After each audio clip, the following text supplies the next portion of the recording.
সেইকাৰণে আমি জীৱনত যেতিয়া গৈ থাকোঁ so purpose is বহুত important হয় one of the great leader in the world তেওঁ কৈছিলে যে the greatest tragedy in life is not that but life without purpose you are alive but you do not know why you are alive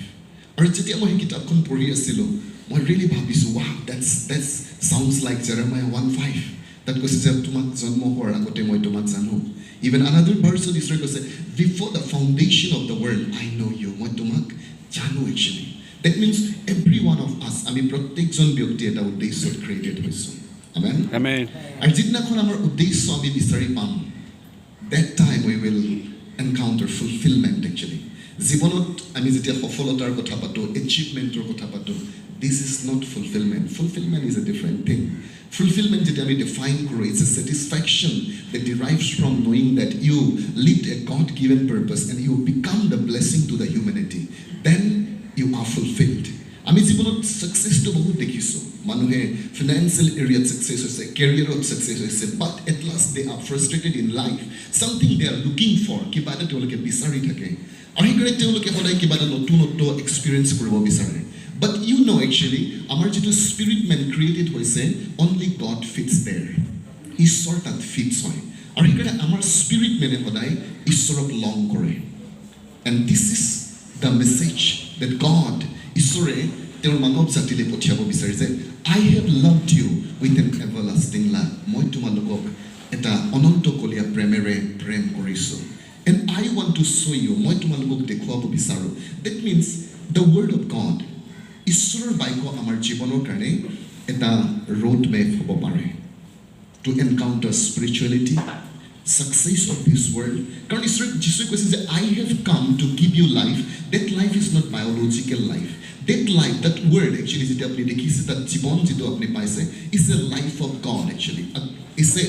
life God kind of life ঈশ্বৰৰ নিচিনা জীৱন মই তোমালোকক দিবলৈ আহিলোঁ then another life that কৈছে যে abundant life that's the exact Greek word যদি আপুনি চাই তাত লিখিছে যে is an excelling life that means God ঈশ্বৰে আপোনাৰ success বিচাৰে in this world এই পৃথিৱীত আমাৰ success তেওঁ বিচাৰে without God you can become successful but with God also you can become successful amen Amen. so সেইকাৰণে মই young generation সদায় কৈছোঁ who told you God cannot make you successful so yes পৃথিৱীত যদি আপুনি religious sentimentor পৰা যায় it's a different thing but যদি আপুনি really ঈশ্বৰক encounter কৰে you cannot be a failure আপুনি আপোনাৰ purpose বিচাৰি পাব and যেতিয়া আপুনি purpose বিচাৰি পাব আপুনি fulfillment বিচাৰি পাব সেইকাৰণে আলবাৰ্ট আইনষ্টাইনে এষাৰ কথা কৈছিলে যদি তুমি মাছ হয় আৰু যদি তুমি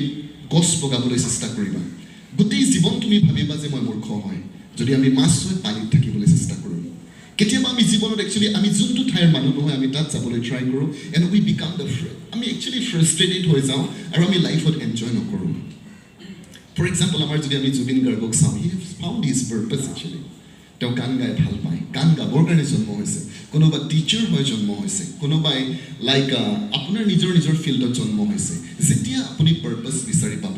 ইউ উইল ফাইণ্ড ফুলফিলমেণ্ট ময়ো চাকৰিত আছিলোঁ গভৰ্ণমেণ্ট জবটোত আছিলোঁ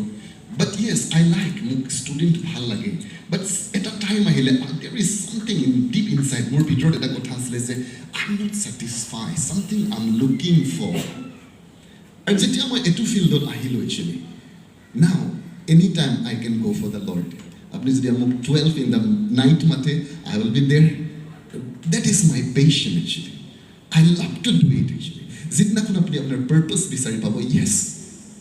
আপুনি তাত একচুৱেলি এক্সেল কৰিব লাইফত আমেন Amen. আৰু ঈশ্বৰে আমাক সেই লাইফৰ কাৰণে কল কৰিছে I will give you the life আৰু সেইকাৰণে 2 Chronicles 26:5 যেতিয়া আপুনি পঢ়িব তাত কৈছে as long as he sought God made him prosper and he made his name fame বুলি কৈছে তেওঁৰ নাম তেওঁ ফেম কৰিলে and his name went out abroad তেওঁ বাহিৰলৈ তেওঁৰ নামবোৰ বিখ্যাত হৈ গুচি গ'ল whenever we find যেতিয়া আমি জীৱনৰ আমাৰ কলিং বিচাৰি পাওঁ God can help you amen